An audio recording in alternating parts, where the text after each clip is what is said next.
basically is a new action movie from the director of Hardcore Henry, the writer of John Wick, and it stars Bob Odenkirk of all people.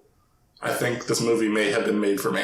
Bob Odenkirk, who is of course most known for Saul Goodman from Breaking Bad and Better Call Saul, stars as a seemingly normal guy, wife, kids, okay job, but of course, he's secretly a badass. This character starts to become increasingly dissatisfied with his life, his job. He fails to defend his home from a break-in. He decides to take out these frustrations on some Russian mobsters that are harassing a young woman on a bus in a badass action scene. However, his actions draw attention from the higher-ups in the Russian mob, and now this nobody has to step up and become the badass he once was. I was excited for this movie based solely on the fact that Bob Odenkirk is now a badass action hero.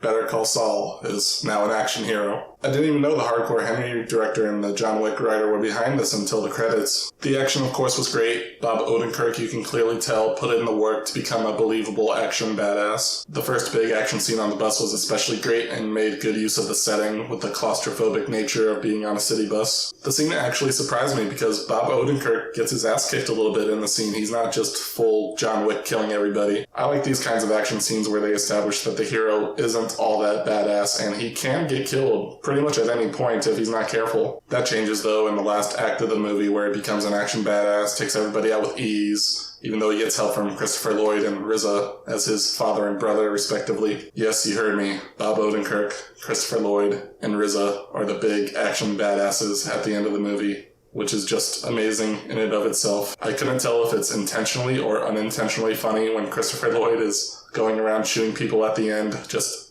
doing his old man shuffle while shooting people with a shotgun. The director also brings some hilarious dark comedy into the movie, like Bob Odenkirk trying to explain his backstory to the henchmen, but they die in the middle of his story. The dark comedy also applies to the ending, with Bob Odenkirk setting up traps and gunning down all these henchmen in this industrial factory. Actually, I think the script could have been used as a reboot of Home Alone, where Kevin McAllister just grows up to be this action badass. He's pretty bloodthirsty in those Home Alone movies, I could see it. Overall, a really fun and solid action movie, though I think I would have preferred it had it kept the same tone and execution that the first half had. Though the last half, when it gets pretty silly, is awesome and fun. But you get to see Doc Brown, Saul Goodman, and RZA murder so many people, and for that fact alone, I have to recommend this movie.